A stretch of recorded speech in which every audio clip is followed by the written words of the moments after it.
Bonjour chers téléspectateurs de Congo Liberty, nous recevons aujourd'hui Monsieur Marc Mapingu Mitumbi qui nous fait l'honneur de répondre à notre invitation parce que comme tout le monde le sait, il a connu des moments difficiles suite au décès de son neveu Monsieur Marc Mapingu Mitumbi. Nous souhaitons que vous nous reveniez en forme et cela ne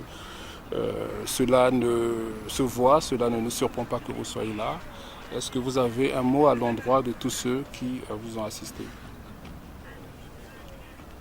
D'abord, je vous remercie, Monsieur Mingwa, de me faire ce privilège de vous déplacer, venir me voir pour cette interview. Bien sûr, j'ai un mot de reconnaissance, de gratitude à l'endroit de tous ceux qui m'ont soutenu, de tous ceux qui sont venus, notamment les diasporas françaises en Europe et tout ça.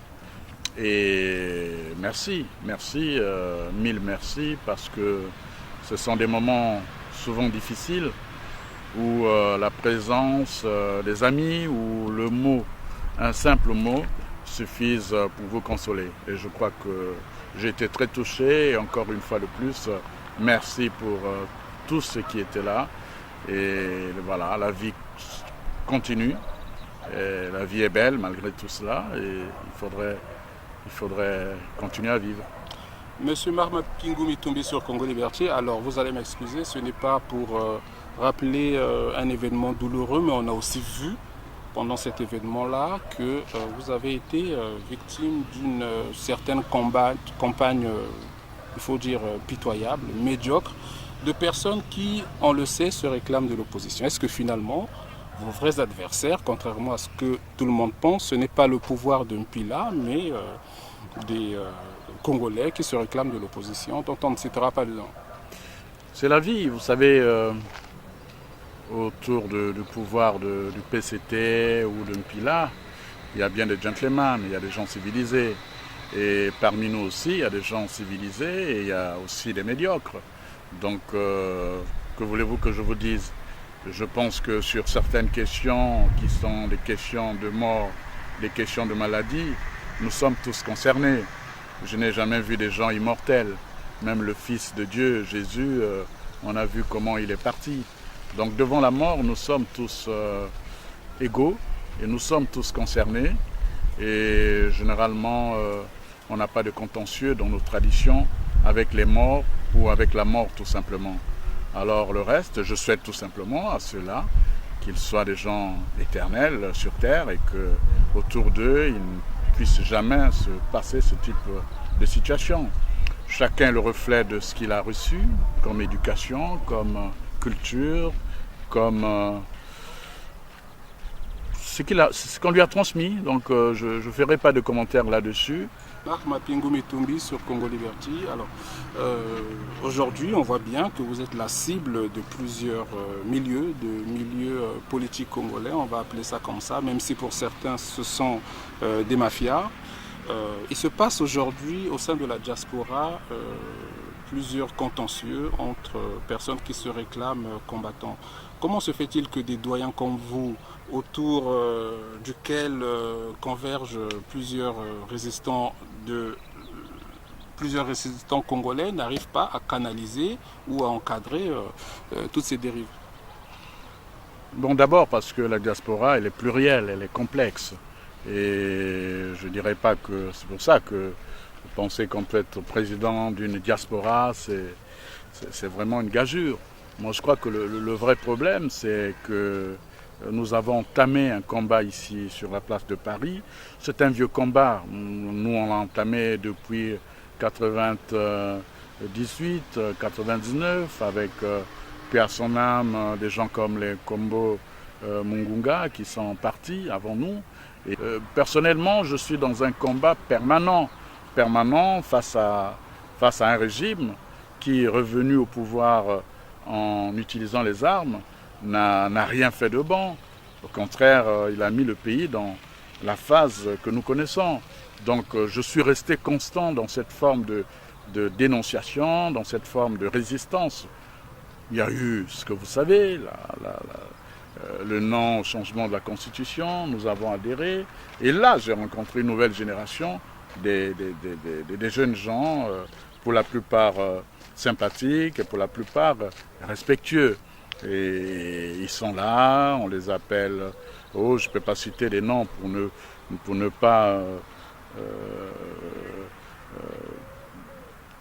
pas délaisser certains. Mais il est vrai que c'est une jeune génération qui est rentrée en politique avec ses hauts et ses bas. Bon, mais vous avez quand même le devoir à un moment donné de les appeler. Oui, bien sûr. Ce canard. Écoutez, j'ai eu l'occasion d'en parler avec certains, parce que nous étions dans un combat qui était un combat qui nécessitait qu'on puisse être ensemble et avancer, parce que en face de nous n'avions pas que des enfants de cœur.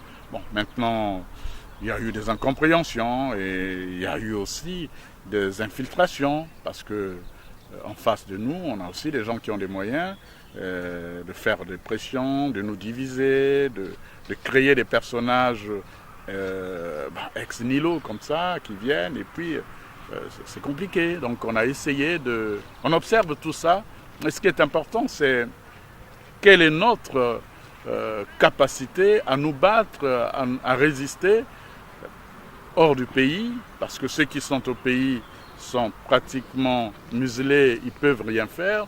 Quelle est notre capacité à nous de nous battre et puis de montrer à ceux qui sont au pays que la bataille n'est pas terminée. Il y a des amis qui sont en prison, qui ne peuvent rien faire. Bon, il y en a qui sont au pays, qui sont de l'opposition, entre guillemets, mais qui, malheureusement, malgré le chant du cygne, ils ne comprennent pas que il faut laisser tomber ce régime. Ils essayent toujours de le soutenir d'une manière ou d'une autre. Ça, nous le dénonçons. Alors, vous le dénoncez. Mais encore une fois de plus, je l'ai dit ailleurs, il faudrait que cette diaspora, que je ne maîtrise pas à 100%, mais que ceux qui sont réellement dans ce combat comprennent que nous avons en face de nous un régime qui est tyrannique et qui ne lésine pas sur les moyens pour nous diviser, pour créer des personnages qui viennent là pour salir les uns et les autres. C'est ce que nous savons. D'ailleurs, officiellement, vous savez, j'ai lu, comme tout le monde, dans la lettre du continent. Voilà, dans la lettre du continent, on montre bien la démarche d'un homme d'affaires très proche de Pell Etoka, et très proche de son fils d'ailleurs. Donc le rôle ou la mission serait aujourd'hui de dynamiter toute la résistance parisienne. Bon, ça passe bien sûr par des procès contre Brazza News, ça passe aussi par des procès contre les indignés, ça passe aussi par la création de quelques idiots qui tout le temps doivent passer leur temps à insulter Mapingu et bien d'autres. Nous devons savoir que tout ce qui se passe, nous devons choisir notre camp. Nous devons choisir notre camp. Il y a deux camps. Alors, comment ça, il y a deux camps? Il y a deux camps. Il y a le camp de la résistance qui doit plaider le retour de la démocratie dans le pays. Et puis il y a l'autre camp qui est le camp qui est face à nous, qui est le camp de Sassou Nguesso, qui est le camp de son clan, qui veulent que ce régime-là soit perpétré jusqu'à la fin des temps. Donc c'est un combat et nous en sommes là. Alors il y a donc deux camps aujourd'hui. Est-ce que vous considérez qu'il y a des membres de la diaspora qui, malgré eux, sont instrumentalisés ou beaucoup le font à dessein? Vous savez, la politique, c'est un art, mais en même temps, beaucoup en ont fait un métier. Et la politique, il faut jouer un jeu, je vous suggère de jouer le Djombi, qui est un jeu sympathique qu'on appelle l'échiquier de Machiavel. Alors, il y a des personnages, effectivement, qui sont là, dans le jeu politique, et juste pour faire diversion. Et c'est leur rôle. Ils font diversion. Un matin, ils se lèvent, ils disent Mapingu a reçu de l'argent du fils de l'autre, ou Mapingu prépare un coup d'État avec des armes trouvées je ne sais où. Et puis les gens les plus fragiles mordent comme des petits poissons sur la part. Oui, vous avez appris, vous avez entendu, mais entre-temps on divertit les gens. Ça c'est la diversion.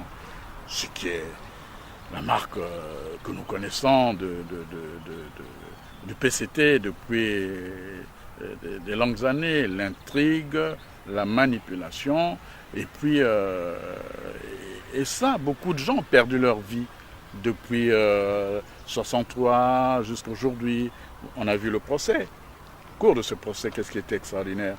C'était de montrer tout simplement, d'abord au-delà du fait que ce procès a montré qu'on était dirigé par des cons, par des imbéciles, par des gens pas instruits, qui avaient des généraux qui étaient là juste, dont leur force était plutôt dans la capacité de torturer physiquement des gens et de les tuer.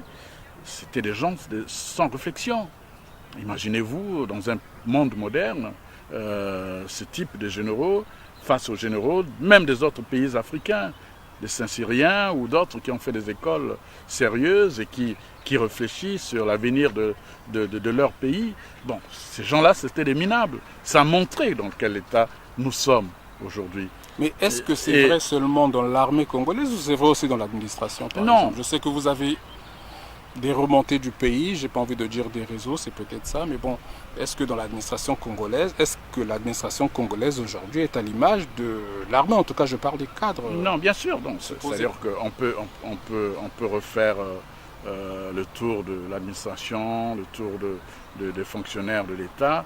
Il est évident que ces dernières années, il y a eu ces formes de raccourcis où on a créé des personnages de tout genre, tout simplement parce que c'était des activistes ou des gens très proches du pouvoir. Ça, nous l'avons vu. Donc aujourd'hui, c'est d'ailleurs un bonheur quand on est dans des capitales comme Paris, lorsqu'on se rend compte que beaucoup de Congolais, de compatriotes, ont réussi à leur bac. On se dit, bon, la jeunesse, bravo, et on dit bravo et on félicite. Encore une fois de plus, ici, je me permets de féliciter tous les jeunes gens qui ont eu le bac et qui sont demain notre avenir et qui vont incarner notre avenir. Mais ça, c'est ici. Mais au pays, dans le pool, bien sûr, les enfants ne vont pas à l'école depuis 3 ans. Et le bac au Congo n'est plus comme à notre époque où il était reconnu ailleurs. Donc nous sommes là dans un pays où on a tué l'intelligence, où on a tué l'esprit.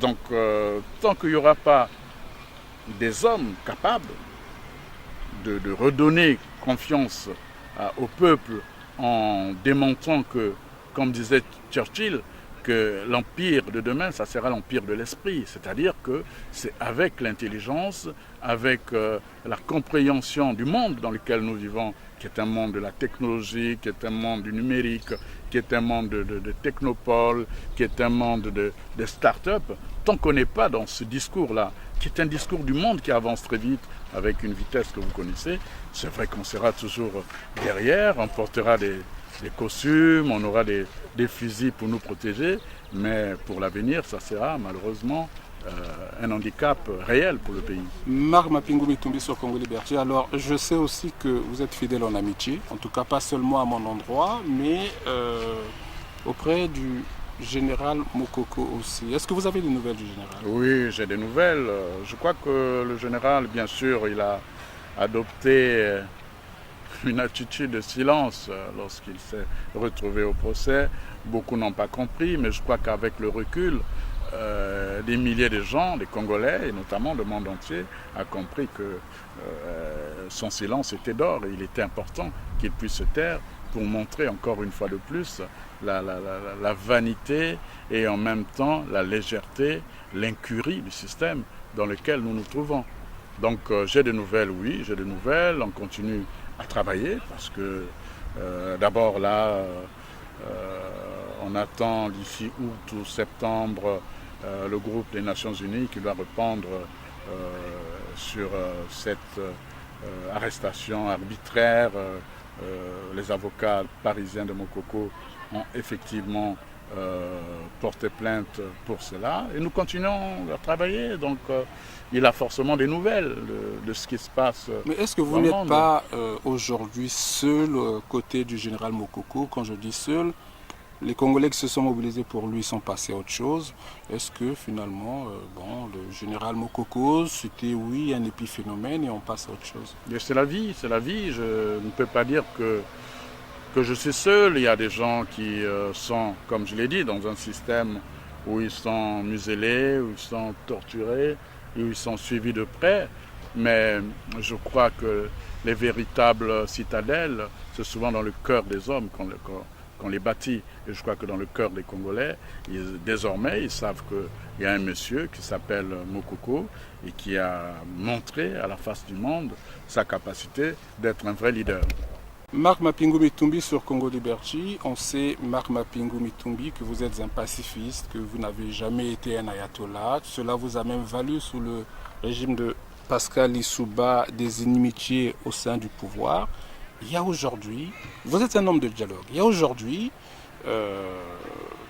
un dialogue politique qui se prépare, en tout cas M. Denis Sassou Nguesso prépare un dialogue politique au sein de ces institutions. Vous savez qu'a été créée une institution pour un dialogue continu. On a entendu M. Parfait Kolela à Kinkala en faire l'éloge. Des tractations sont menées. Pourquoi, diable, M. Marc Mapingu, vous qui vous revendiquez pacifiste, et c'est le cas, ne prenez pas contact avec le pouvoir pour participer à ce dialogue afin d'apaiser, une fois pour toutes, la vie politique congolaise, en partant la vie des Congolais? Qu'est-ce qui vous empêche de dialoguer avec M. Denis Sassou Nguesso? Vous savez, permettez-moi la symbolique. On est au bord d'un lac. Et si tout de suite je me mettais je faisais un faux pas, je tombais dans ce lac et que le crocodile m'arrachait une orteil, si je sors de là, si je repars dans ce lac, ça veut dire tout simplement que je suis l'homme le plus idiot ou le plus con. Et je crois que c'est un système que nous connaissons depuis longtemps, qui a tué nos parents, qui a pillé ce pays et qui a mis le pays dans la situation que nous connaissons. Alors, tout le temps qu'on a voulu des dialogues construits avec ce système, ils en ont profité plutôt pour trouver des alibis, pour cautionner leur incurie et cautionner leur mainmise sur le pays. Je ne suis pas de ceux-là et ça fait depuis plus d'une année, plus de 2 ans que je le dis. Je ne cautionne pas ce type de dialogue et sur cette table de dialogue, permettez que je ne sois pas là et certainement je ne suis pas non plus un personnage incontournable pour le pays. Oui, mais personnellement, je combats ce dialogue parce qu'il n'en sortira rien pour le pays. Les gens qui dirigent ce pays depuis 40 ans, on les connaît. Ce n'est pas à ces âges-là qu'ils vont changer. Ils ont inoculé, il y a une nouvelle génération quand même. Il y a les Christelle ils ont inoculé, appelons ça comme ça, le virus de l'incurie, du vol, du pillage, du crime à leurs rejetants. Alors permettez-moi que je puisse vous dire, ni avec ceux dont on cite, que vous venez de citer, ou les autres, je n'aurai aucun dialogue. D'ailleurs, je tiens à préciser à tous les imbéciles qui ont cru à un moment donné me salir en montrant que je discutais avec monsieur Christelle Nguesso qui m'aurait envoyé de l'argent et tout. À tous ces imbéciles, je leur dis, les yeux dans les yeux, que je ne mange pas de ce pain et que quand on a affronté le père, ça veut déjà dire qu'on a des muscles pour affronter un père et ce n'est pas des rejetants comme l'autre que je n'affronterai pas. Et encore, s'il y en a qui peuvent encore penser qu'ils peuvent vivre des miettes données par le fils de l'autre, écoutez, ils n'ont qu'à se débrouiller, mais pas Marc Mapingu. Je vous regarde dans les yeux et arrêtez ce type de conneries, parce que c'est ça aussi qui tue cette diaspora. Les gens passent leur temps à dénigrer les gens. Ah oui, il a eu des guéris. C'est un peu de votre faute aussi si vous ne l'organisez pas. Quand je dis vous qui étiez dans les arcanes du pouvoir à un certain moment, vous qui aviez une certaine expérience, quand je dis vous, oui, en tout cas votre génération, c'est un peu de votre faute, quelque part. On n'avait pas su organiser les jeunes, en tout cas les former. Oui, certainement, mais tous ceux qui parlent, tous ceux qui disent ce que nous voyons, c'est souvent des gens qui ont des profils cachés, qui ne sont pas courageux pour dire qui ils sont. Parce qu'ils ont peur soit d'être portés dans les tribunaux pour diffamation, ou parce que tout simplement, ils ne les ont pas bien suspendus. Parce que quand on les a bien suspendus, excusez-moi le terme trivial, on se comprend. Voilà, on se met devant les gens et puis on dit je dénonce. Mais bon, sinon, écoutez, une expression très simple. Il faut laisser les idiots, je dis bien les idiots en activité, continuer leur travail. Et les sages, ils ne seront jamais les voisins des sages qui sont assis. Et je me considère comme quelqu'un, modestement, qui a une certaine sagesse ici dans mon coin. Et j'essaie de travailler et de discuter avec des gens civilisés, des gens qui peuvent faire que les choses évoluent dans le pays. Discuter avec des gens civilisés, mais M. Marc Mapingou, excusez-moi d'insister, vous connaissez quand même bien M. Tsassi Mabeyala, aujourd'hui nommé chef de l'opposition congolaise, par Faye Kolela aussi qui est un de vos frères. Pourquoi ne les aidiez-vous pas pour qu'ils changent les choses à l'intérieur, j'ai envie de dire des institutions, puisqu'ils font partie des institutions aujourd'hui? Pourquoi ne les aidez-vous pas? Parce que tout simplement, ils ont fait des choix. Ils ont fait des choix qui nous dépassent tous. Et comme ce sont des hommes libres, je considère tout simplement qu'un jour, peut-être, nous nous reverrons et nous parlerons du pays. Mais pour l'instant, leur démarche, il ne faudrait pas non plus que je gêne leur démarche. Il y a des gens qui préfèrent discuter avec Mapingou la nuit ou en cachette parce qu'ils ont peur d'être vus ou aperçus par le pouvoir en place. Bon, ces gens-là, ils sont certainement lâches, mais il y en a aussi qui ont estimé qu'il ne faut pas discuter avec ceux qui ont des attitudes contraires aux leurs. Donc voilà, ce qui fait qu'aujourd'hui, avec beaucoup d'entre nous, notamment ceux que vous venez de citer, je n'ai pas eu l'occasion ni le temps de relancer un dialogue ni une discussion. Parce que je ne veux pas les gêner. Ils ont choisi une démarche, ils ont choisi certainement un camp aussi. Bon, je respecte. Mais seulement, pour l'avenir du pays, je pense qu'ils sont dans la mauvaise démarche. Marc Mapingou Mitumbi sur Congo Liberty, on ne peut pas ne pas vous poser la question sur le tour du Congo qu'effectue M. Christelle Denis Sassou Nguesso, le fils de M. Denis Sassou Nguesso, qu'on a encore vu à Kinkala,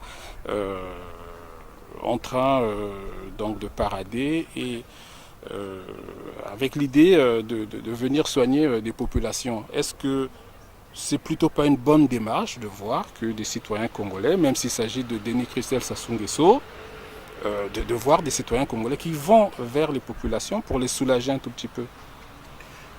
Écoutez, M. Mingwa, sur cette question, il y a plusieurs lectures. La première lecture, c'est de dire que M. Christelle Sassou Nguesso est quand même aux affaires, tout au moins. Il est chef d'entreprise, il dirige la SNPC depuis plus de 10 ans qu'il est là-dedans. Et que l'argent qu'il a pris à la SNPC, l'argent qu'il a pillé à la SNPC, aurait pu servir depuis longtemps à régler un certain nombre de questions d'ordre économique ou d'ordre social, comme nous voyons. Bon, il n'a pas fait. Il n'a pas fait et aujourd'hui, avec tout cet argent, il essaye de faire le tour du Congo comme un conquérant avec un bâton de pèlerinage. Et bon, je trouve ça honteux. Je trouve ça honteux parce que les Congolais ne sont pas dupes, d'une part, et d'autre part aussi. Ce qui est honteux, c'est que cette population a quand même été bombardée par ce régime dans lequel il est député, dans lequel il est le fils du roi, dans lequel il est certainement dans les secrets des dieux.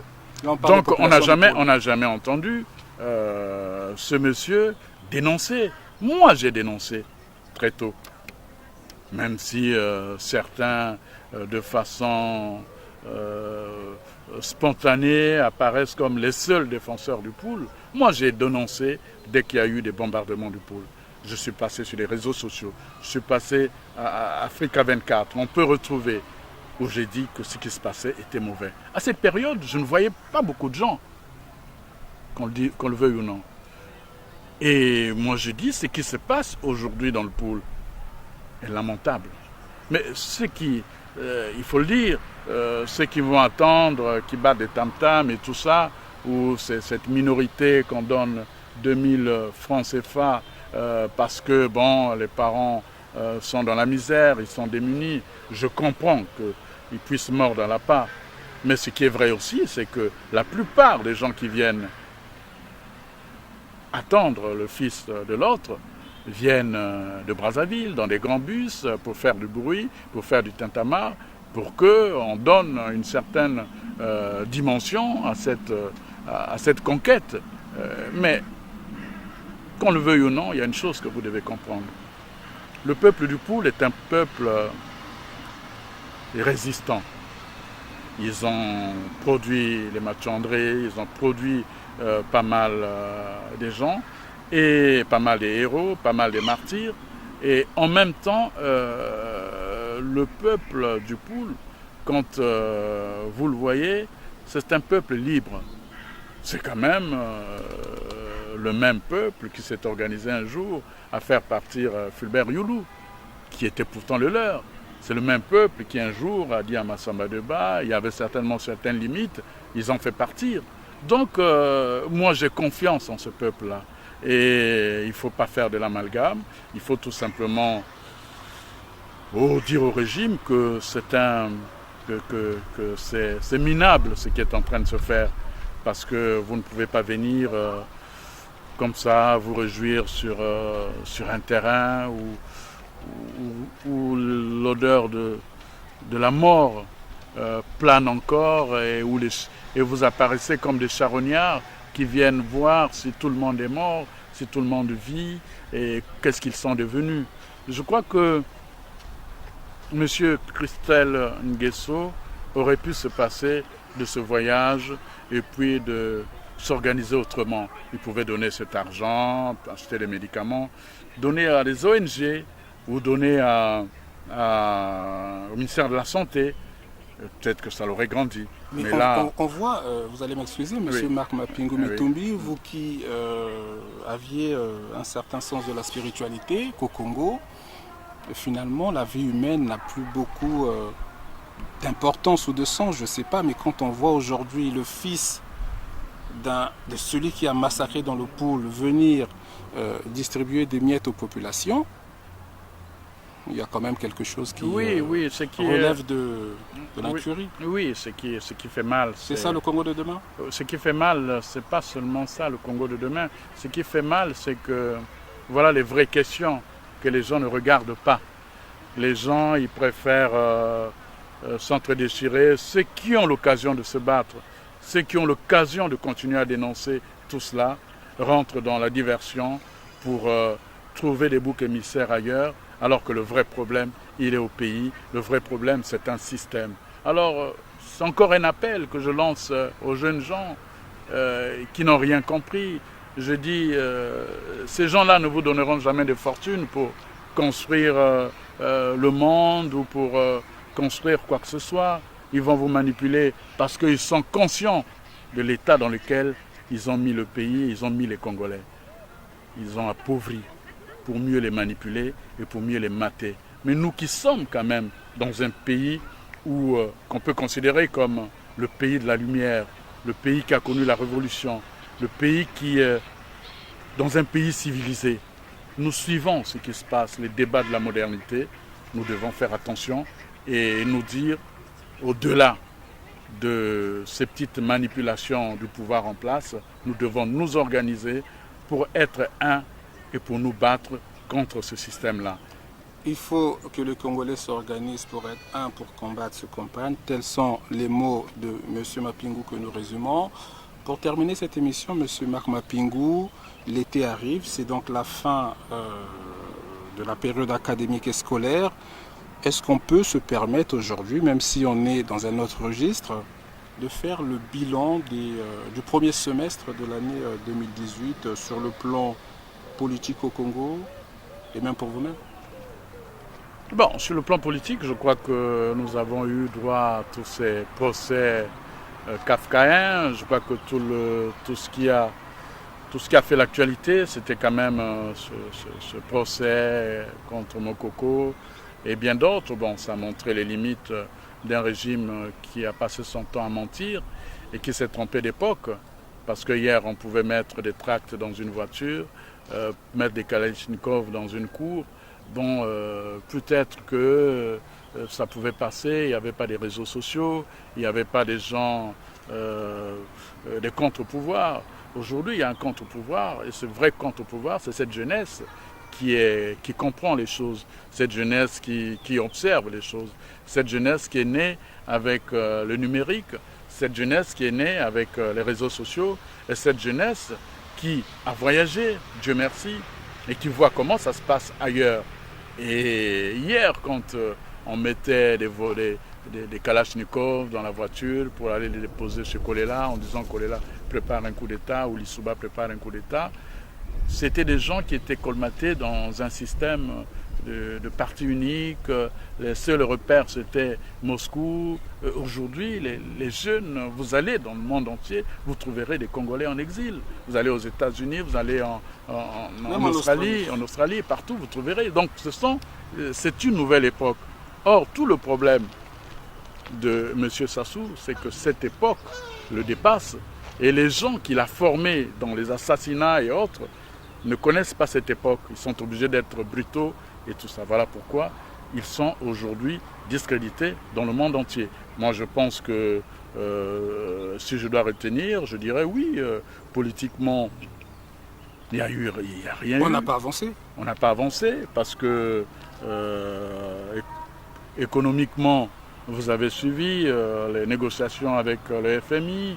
La France a bien demandé, je discutais il y a quelques jours à l'Élysée avec un homme qui suit toutes ces questions. La France avait demandé à l'époque à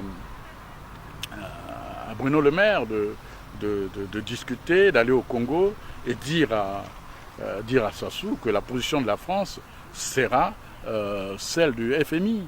Et le FMI a demandé un certain nombre d'exigences au Congo pour gérer la suite. Bon, le Congo n'a pas respecté ces exigences et le Congo continue à balbutier. Et à partir de ce moment-là, bien sûr, la France trouve que c'est un régime qui est un régime idiot et qui c'est pas un régime sincère.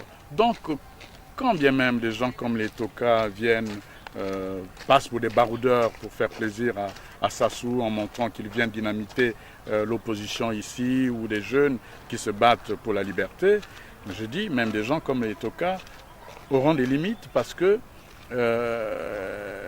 Paris ne tombera pas, comme dit Paris ne tombera pas, et puis Paris ne tombera pas, et nous allons démontrer aux hommes d'affaires qu'ils rencontrent, les Rousseau et autres, que ce monsieur qui vient n'est pas qu'un homme d'affaires, c'est un activiste qui vient pour faire la propagande de Sassou et surtout pour déstabiliser et peut-être même faire du mal aux jeunes gens qui se battent ici, qui ont trouvé refuge à Paris, tout simplement parce qu'à Paris, ils ont l'occasion de s'exprimer. Alors, M. Marc Mapingo, on arrive au terme de notre émission. C'est l'été, c'est les vacances. Est-ce que pour vous, ça va être du travail, un peu de repos? Est-ce qu'il y a des choses à prévoir à la rentrée? Non, il y aura du travail. Les guerriers de l'esprit, tout au moins, ne se reposent pas. Il faut continuer de travailler. Le combat, il est permanent. Il faut aussi se retrouver en début de l'année, travailler, s'organiser pour que, plus que jamais, nous soyons forts parce que nous sommes menacés. Roga Roga est passé ici, financé par M. Etoka. Roga Roga va certainement revenir.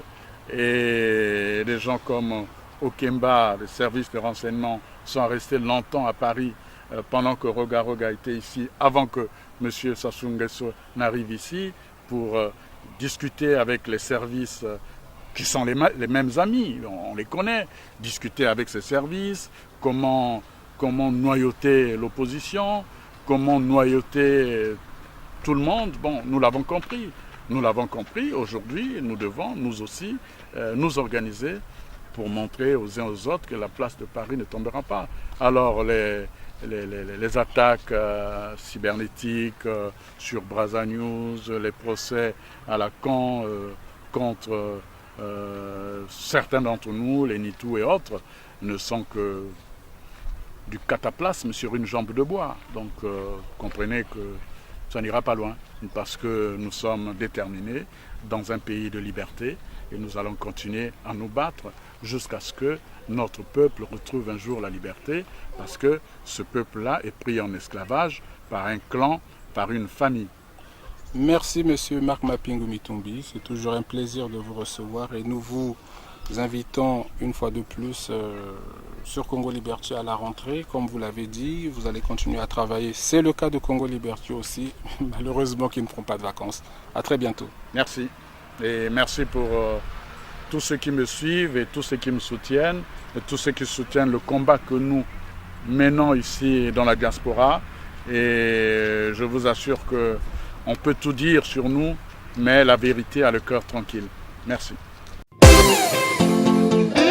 Aïe!